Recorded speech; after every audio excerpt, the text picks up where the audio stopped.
8वें अध्याय के 5 और 7 मंत्र में गीता ज्ञानदाता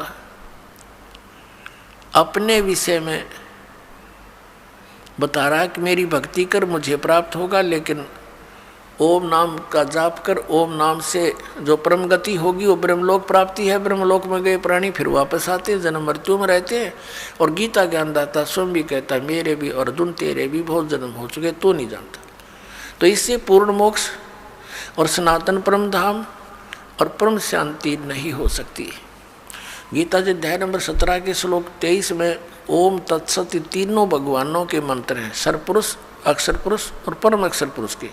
सर्वब्रह्म, अक्षर ब्रह्म और परम अक्षर ब्रह्म। तो सर्वब्रह्म कहो, इसको सीधा ब्रह्म भी बोल देते हैं, इसको ज्योत स्वरूपी निरंजन काल भी कहते हैं। इसका ओम मंत्र है, यो तो इसने डिक्लेयर कर ही रखा है। अब उस परमात्मा को पाने की ये 3 मंत्र की साधना है या पूजा नहीं है, या साधना है। जैसे जल पानी नीर, जैसे ये दंदन सतगुरु वाले देते 3 मंत्र, अकाल मूर्त सब स्वरूपी राम सतपुरुष, ये तो पाना है हमने, इसको तो खोजना है। जैसे जल पानी नीर करता रहे, पानी का पता है पृथ्वी में जल है, वो मिले कैसे, उसके वो साधन खरीदने पड़ेंगे, लाने पड़ेंगे, बोकी मारनी पड़ेगी। सांस उश्वास की, ये 2 मंत्र का ओम और तत् ये सांकेतिक है, ये अक्षर पुरुष का मंत्र है जिसको परब्रह्म भी कहते हैं। तो इन दोनों मंत्रों का श्वास उश्वास से जाप करना होता है। ये सांस उश्वास की बोकी लगेंगी और फिर वो क्या होगा, जैसे बोकी का काम है पाइप को जल तक पहुंचा देना, इन दोनों से जल बाहर नहीं आएगा, मिलेगा नहीं। फिर तीसरा हैंड पंप लगाना पड़ेगा उस जल को बाहर निकालने के लिए, प्राप्त करने के लिए, वो भी सेवा पूजा है। ऐसे ही इन 2 मंत्रों से, जो सतनाम के 2 अक्षर का मंत्र है, एक ओम और एक तत्, सांकेतिक दास बताता है इस पृथ्वी पर 21 ब्रह्मांड में इस दास के अतिरिक्त ना इस नाम से कोई परिचित है 3 मंत्र से, और ना ही कोई अधिकारी है, ये सत्कर मान लेना। और कोई देता है तो धोखेबाज है। यदि कोई इस दास से लेकर के कहीं ये शुरू भी कर रखी होगी दुकान, एक आधा नीच तो पावेगा कहीं ना कहीं लुका छुपा, फिर समाज उससे भी बच के रहेगा और उसके फंसे हुए जाल के भक्तों को भी समझाने की चेष्टा करेगा कि गलत आदमी का फंस गए तुम। ऐसे तो ये दुश्मन पहले बतेरे थे, जिन भ्रमित कर दिया, डबो दिया देश का देश, पूरे मानव समाज को गुमराह कर रखा। भगवान के शत्रु हैं ये, परमात्मा के बच्चों को मिसगाइड किए बैठे। अब ओम और तत् ये तो सतनाम 2 अक्षर का, और ये राधा स्वामी के गुरुजी खुद कहते हैं जो 2 अक्षर का भेद बतावे सोए गुरु पूरा कहावे।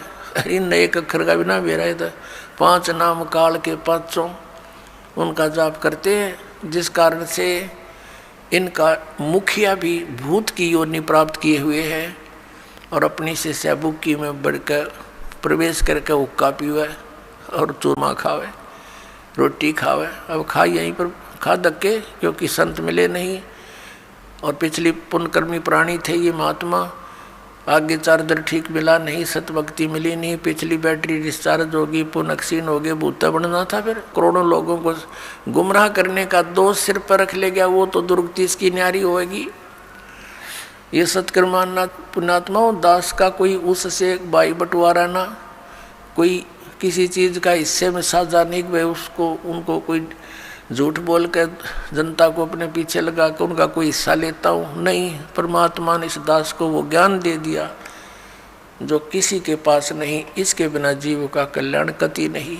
परमात्मा के बच्चे अपना जीवन नाश कर रहे हैं। मुझे बहुत रोना आता कई बार बैठ कर के, कौन सी साइड से समझाऊं भगवान, आप पर दया करिए अपने बच्चों को।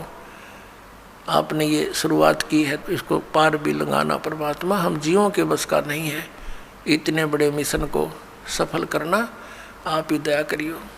तो पुण्यात्मा जो प्रसंग चल रहा है कि जैसे हैंड पंप लगाया, बोकी पहुंच गई, पाइप भी नीचे चलेगी, बोकी का काम हो गया पूरा। अब पाइप जो है उसके ऊपर एक हैंड पंप लगाना पड़ेगा। अब वो हैंडपंप को भी फिर उसकी पूजा है, उसका सिमरण करना है, वो सारनाम है। ये सतनाम है 2 अक्षर का, एक ओम और तत्, और सत जो है ये सांकेतिक है, ये सारनाम है। तो ये पूरे प्रोसीजर का सिमरण करने से पूरा सिस्टम जब सिमरण लगेगा तो पूरे सिस्टम से पानी बाहर आएगा। तो हम पूजा नहीं करते, ये पूजा तो हम जल की करते हैं, हैंडपंप लगाए हैं, जल की पूजा कर रहे हैं। उस वस्तु को प्राप्ति के लिए जो भी हम साधन अपना रहे हैं वो तो साधन है। तो ऐसे ये साधना है उस परम अक्षर ब्रह्म के पाने की। ओम तत्सत इति निर्देश ब्रह्मण है तिर्विधय समर्थ है, उस सच्चिदानंद घन ब्रह्म के सिमरण की, उसको प्राप्ति करने की ये 3 मंत्र का निर्देश है। तो अब गीता जी अध्याय नंबर 8 के श्लोक नंबर 7-5 के अंदर तो वो अपने विषय में कहता है मेरी भक्ति कर मुझे प्राप्त होगा, लेकिन जन्म मृत्यु तेरी भी रहेगी मेरी भी रहेगी। गीता जी अध्याय नंबर 8 के ही श्लोक नंबर 8, 9, 10 में गीता ज्ञानदाता कहता है कि उस परम अक्षर ब्रह्म आदि पुरुष परमेश्वर की भक्ति करने वाला उसी को प्राप्त होता है। उसके लिए इसने ऑप्शन छोड़ दिया कि मुझे मालूम नहीं, तत्वदर्शी संतों को पूछो। अब प्रसंग चल रहा है कि 7वें अध्याय के 29वें श्लोक में कहा है कि अर्जुन जब तुझे पूरा अध्यात्म ज्ञान हो जाएगा और तत्व ज्ञान से उस तत्परम से परिचित हो जाएगा और सभी कर्मों से परिचित हो जाएगा, फिर वो प्राणी यहाँ की किसी वस्तु की डिमांड नहीं करता। तो पुण्यात्माओं ये कर्मों की जानकारी आपको दी जा रही है आज के सत्संग में।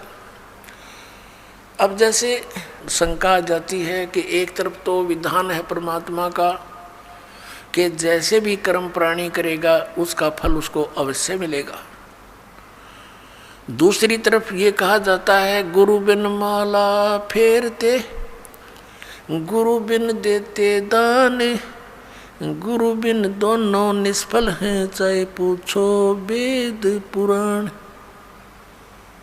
वे गुरु जी के बिना कोई दान पुण्य करते हैं वो व्यर्थ है, भक्ति भी करते हैं वो भी व्यर्थ है।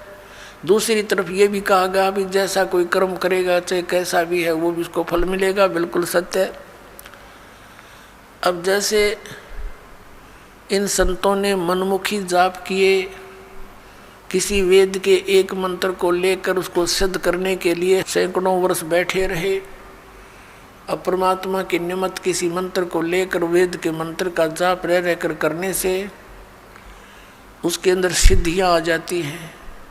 सिंगल ओम नाम का जाप करने से भी सिद्धियां आ जाती हैं, क्योंकि कोई जड़ी है उसको एक अकेली जड़ी के खाने से कुछ अन्य लाभ है और उस जड़ी को अन्य जड़ियों के साथ मिलाकर प्रयोग करने से वो कुछ और ही एक्स्ट्रा लाभ देता है। तो ऐसे इन मंत्रों को जानना आप, और फिर इनकी विधि के अंतर होता है। जैसे एक भक्त इसी बात से चला गया यहाँ से छोड़ करके, पहले तो आपने 7 मंत्रों के प्रथम मंत्र में भी वही मंत्र दे रखे हैं, सतनाम दिया, उसी को उल्ट सुलट करके ये दे दिया, ये क्या मंत्र हुए। तो ये अज्ञानी व्यक्ति जब तक ज्ञान समझ में नहीं आता वो नाम भी लेकर भी अपना जीवन व्यर्थ कर जाते हैं।